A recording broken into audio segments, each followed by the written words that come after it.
What's up, boys and girls, and welcome back to Laying the Points with FarleyBets. My name is Chris R. Farley, a.k.a. at FarleyBets on Instagram, Twitter, and TikTok. And we are here for another version of Laying the Points with FarleyBets, a sports betting podcast designed to tell like it is and teach you the proper tactics and strategies and philosophies to succeed in this wide world of sports betting that is exploding and burgeoning across America. I'm not here to pontificate down to you. I'm here to talk to, have a conversation, if you will, with the 99% of you who are just trying to make an extra dollar, an extra nickel, an extra dime. I get it. Then I fell in love with the sports betting industry when that was me a few years ago.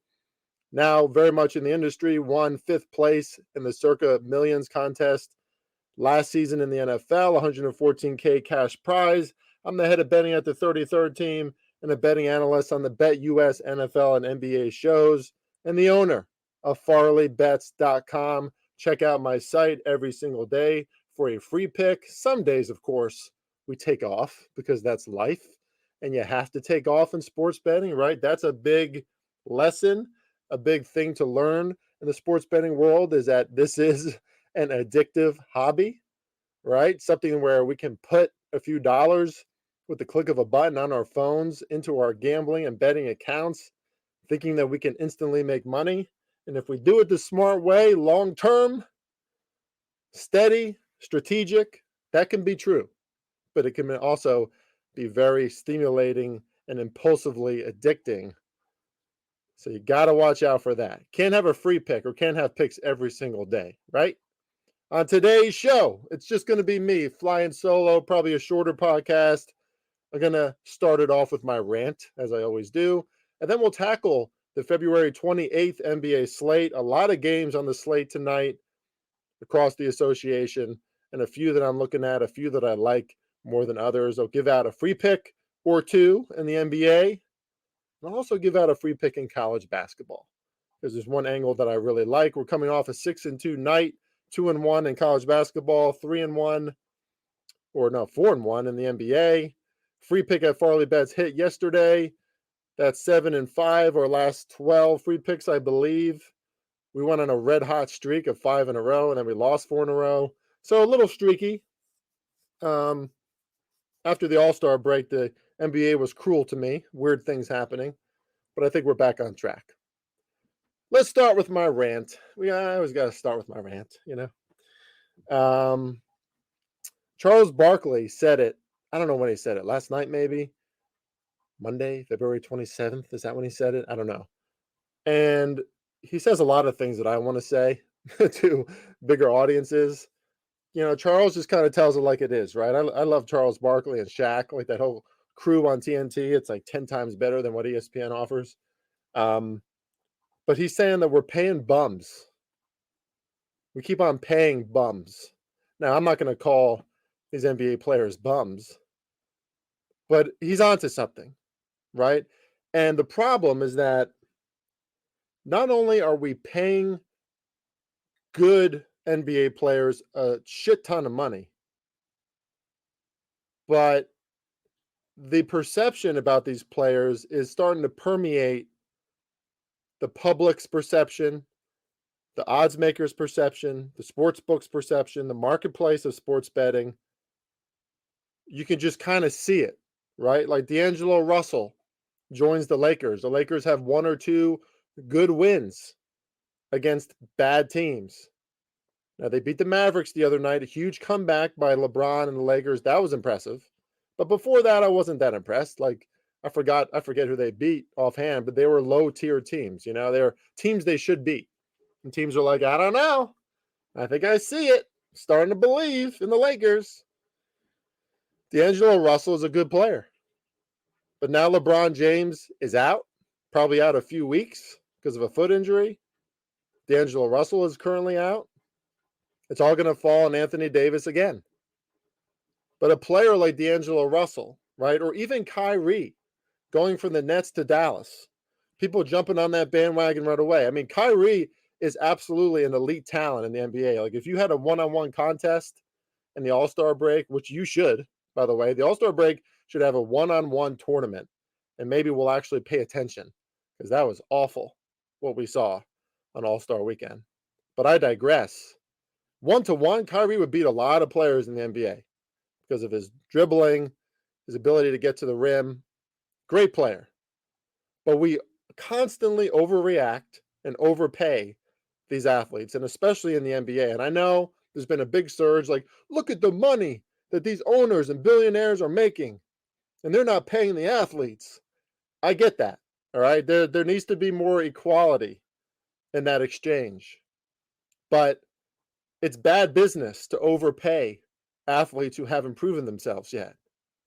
Let's look at Jake Paul versus Tommy Fury. That is the quintessential example, a microcosm of what is happening in the sports world today, where you have a guy in Jake Paul who really hasn't fought anybody of any value. He's fought ex-UFC fighters, old UFC fighters who are not strikers, not boxers, and he beats them. And he doesn't even beat him in the first round. And we're supposed to be impressed. Shockingly, not so shockingly, I'm being fucking sarcastic, he faces a guy who actually has some boxing acumen and skill, and Tommy Fury comes from a boxing bloodline, obviously, not as natural of a boxer, obviously, as his brother, the heavyweight champ, Tyson Fury, but more skilled, training longer, more refined, and Tommy Fury wins. And if you listen to those commentators, I was embarrassed that I bought that fight, by the way. $50, whatever. I won my bet on Tommy Fury, so I made up for it. But I'm sitting there like, what the fuck am I doing with my time on a Sunday afternoon? I mean, it's nice to watch like a highly viewed sport, event. But afterwards, I'm thinking, what am I doing? Tommy Fury, Jake Paul, clearly are not like real seasoned professional boxers. You put any real boxer in that ring, and they're gonna murk those guys. It's obvious just watching them. When you watch other boxers, right, their movement. I mean, I box a little bit in the gym. I try to learn the style. I try to learn proper technique and tactics. I might have had better technique than Jake Paul in that fight, right? They're both boxers are kind of like not really defending themselves. Their guard isn't up. Haymakers, roundabout punches, very few of them landing. But Tommy Fury, because he has some background, some skill, he won the fight, and he should have won the fight. But if you watch the fight, the commentators, the entire time, there's like an ex-boxer and another guy were trying to sell that fight so hard. They're like, listen, this was a display of some real boxing prowess. These guys are legit. What a legit fight. The boxing community should be proud. And I'm like, what the fuck are you talking about? You put someone like Nate Diaz in that ring, Conor McGregor, someone who's UFC but striking oriented, I think they're going to dominate those guys. And they have to practice the martial arts in a lot of different ways, right? They can't even focus on just boxing. But I'm pretty certain that would happen. So we have this kind of degradation of sports going on right now, right? A player like Jason Tatum in the NBA, he's only recently proven that he can hold his team, the Celtics, on his back when he needs to. Got that game-winning shot the other night. I think it was against the 76ers. Jason Tatum is playing great basketball right now. Deserves to get paid, deserves to get praised. But he hasn't really been there. Like 2 seasons ago, he was an almost star, right? Like we were like, wow, this kid could be really good on a really good team. But last season, the season before that, all I'm hearing are guys and pundits and bettors talking about how elite he is. And I'm like, you know what's elite? I'll tell you what elite is. Elite is LeBron James and what he's still doing at 38 years old, what he's done in his career. Elite is Giannis Antetokounmpo, leading the Bucks season after season, the most dominant player in the NBA, steps up in big game situations on offense and defense, does it all the time, has won a championship. I mean, that's the first thing, right? You got to win it. You got to be there. Steph Curry, leader of men, one of the best shooters of all time, multiple championships. Like, greatness is really degraded these days. And in the marketplace, you have to pay attention to that, because even though odds makers and these sharps out there, Lord knows, these old time sharps who are talking down to you on Twitter, many of them are talking about you, Steve Fezzik. They pontificate and they act as if they know the sport itself. A lot of these guys, first of all, are math dorks who have never, they can't throw a football, they can't shoot a basketball, and they're talking about the sport with nuance, as if they understand the dynamics of psychology and toughness and greatness and leadership. Sorry, it's obvious they don't. Stick to your numbers. But you'll hear them, and even odds makers now, right, buying into some of these players who are just getting a little too much hype a little too soon. Why is Kevin Durant in Phoenix if Devin Booker is a true number one? Because he's not. He's a good shooter, but under big game or big pressure moments, high pressure moments, big game, end of game situations, not good. Has not been great in those situations. We've seen it over and over again in the playoffs. Cannot hold the Suns on his shoulders against elite defenses in the NBA playoffs. Cannot. Couldn't do it last year against the Warriors and the Mavericks. He won't do it this year. But now with Kevin Durant, is a real shot that team improves, at least offensively. But, Kyrie Irving, the Mavericks, since Kyrie came over there, they're allowing 117 points per game. They're 1-4 in their last 5 games. So that whole scene that we saw, Kyrie's walking with the fans of Dallas. Things are going great. Wee-hoo. Kyrie and Luka, baby. Kind of falling off that pedestal now a little bit, aren't we? We have a real problem in society, especially in sports, with having patience, letting players become elite before we should actually call them elite. That's true of even Jalen Hurts. Before that Super Bowl, in my mind, it was a jackass perspective to call him elite. You face cupcake defenses up until the Super Bowl, and your defense never faced a great offense. Eagles lose. He played great, though. Now I believe in Jalen Hurts a little bit more, but we're crowning that dude before the Super Bowl, just like we're crowning a lot of these dudes in the NBA constantly. Shai Gilgeous-Alexander, again, I love that kid. Really talented kid, produces at a high level constantly. De'Aaron Fox, another one. But big game situations against elite defenses, what happens? We don't know for the most part because we haven't seen them in those situations. Their teams aren't good enough. But we're betting on these players and we're betting on these teams based on premises that are inflated, perceptions that are inflated about these players. One of the most important parts of sports betting is watching the actual sport and the team and the way that these players emote, react, and perform in some tough situations, along with their consistency. Very, very, very few NBA players are consistent and are consistently great in big game situations. But we rush to call them superstars. We rush to pay them. Stand out, be different, look at it differently, and I think you'll win more of your bets.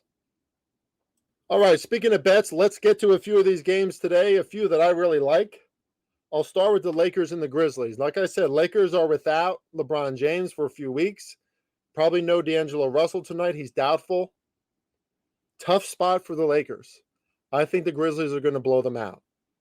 Now, this is Anthony Davis time, right? So if you wanted to play on his rebounds, his points, I don't blame you for doing that. He's going to have to handle the onus, right, for that offense, for that team, really, on both ends. And his defense can be great as well. That's a top 10 player in the NBA, by the way, if he's motivated. No doubt about it. It's just a big if he's motivated, unfortunately. Now, initially, I wouldn't have made this number so big. I had it at 6.5 or 7. because Memphis hasn't been that great lately. 23rd ranked offense over the last 7 games, 27th in rebound percentage. They're turning the ball over a little bit more. And certainly Steven Adams not being in their lineup has hurt them. He's really important for their rotation, for setting picks, for filling voids in the paint on defense and offense, for rim protection, rebounds. But they're used to him not playing for a long time now. And this is a Lakers team who, in the first game between these two teams, found a way to win in a game where they really didn't shoot that well. They didn't score. They weren't that effective or efficient scoring. But they found a way to win thanks to a great performance by Russell Westbrook off the bench, 29 points from Russ, a lot of assists and rebounds from LeBron. You have to attack and explode against the Grizzlies in the same manner that they do against teams to beat them. And the Grizzlies are at home. Their defense has been a top unit in the NBA all season. And recently, they're between the second and third ranked defense the last few weeks. This is a consistently good defense. Jaren Jackson Jr. will be up to the task to take on Anthony Davis. And let's face it, they can really focus on him, right? They could rotate on defense to make sure that he doesn't have easy buckets. I think this one goes under, even at the current total of 230, but I took it last night under 235 and a half. So I love that number. I would still take the under on this, and I would strongly lean to Memphis. Memphis in the first half is -5. I think that's a nice line. Memphis full game is -9. I think they cover that too. I think Memphis is about to go on a run. They've been stumbling. They've been injured, up and down performances. Now they're back at home. We got about, 2 months until the playoffs, month and a half.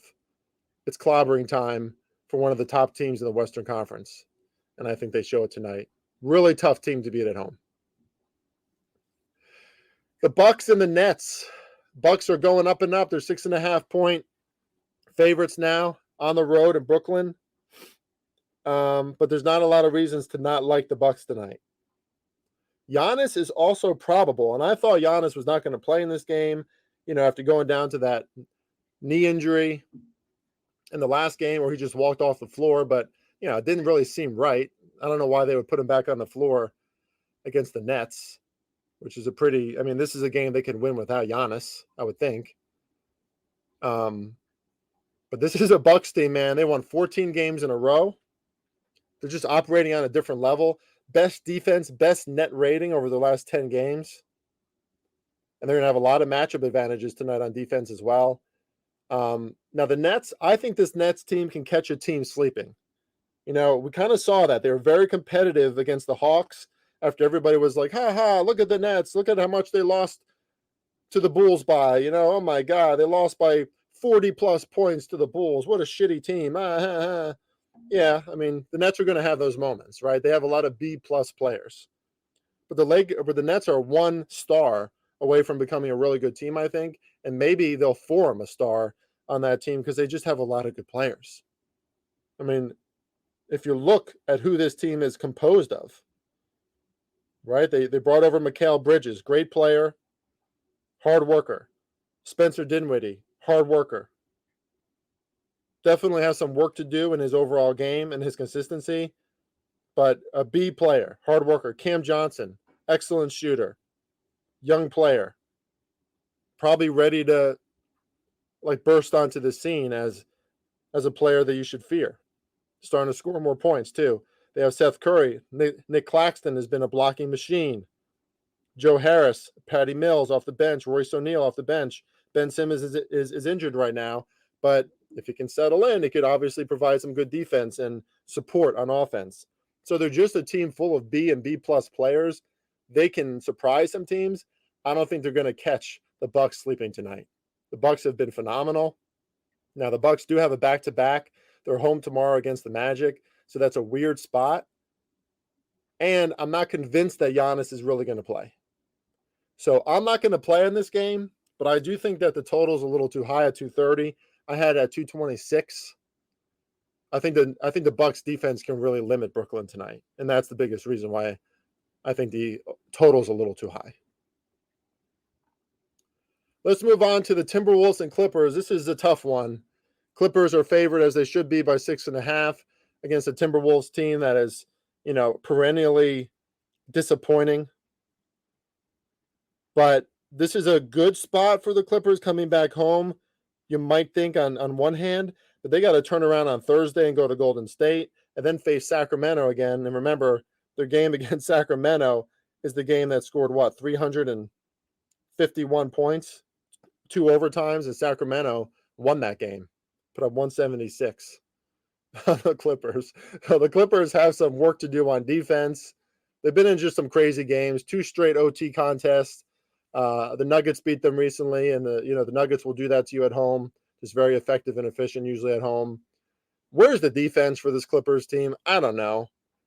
The Timberwolves aren't a good offense lately, but this is a matchup that I think maybe they can thrive a little bit. I mean, especially if the Clippers defense continues in this fashion. Listen, I didn't watch the entire game between the Clippers and Nuggets the other night, but from what I saw from Russell Westbrook, he again just seems like a piece that's not fitting ideally, right? And I'm not here to attack Russ. I don't think he's a bad player, but he's still taking too many shots, still kind of corrupting the spacing on the floor from what I'm seeing. In the last game between these two teams, the Timberwolves beat the Clippers, but they had D'Angelo Russell. There was no Kawhi, no PG in that game for the Clippers. I lean the Clippers, but again, these are weird spots for them. Like I said, they have Golden State ahead, so a little bit of a look ahead there for Golden State at Golden State on Thursday. And I just don't know what this Clippers team is going to give me right now. I need to see more consistency. I need to see that maybe Russell Westbrook looks a little better on this team game to game. So I would avoid this game, and that's why I wanted to talk about it. I wouldn't play in this game. Spurs at the Jazz. Forgettable game, you might think.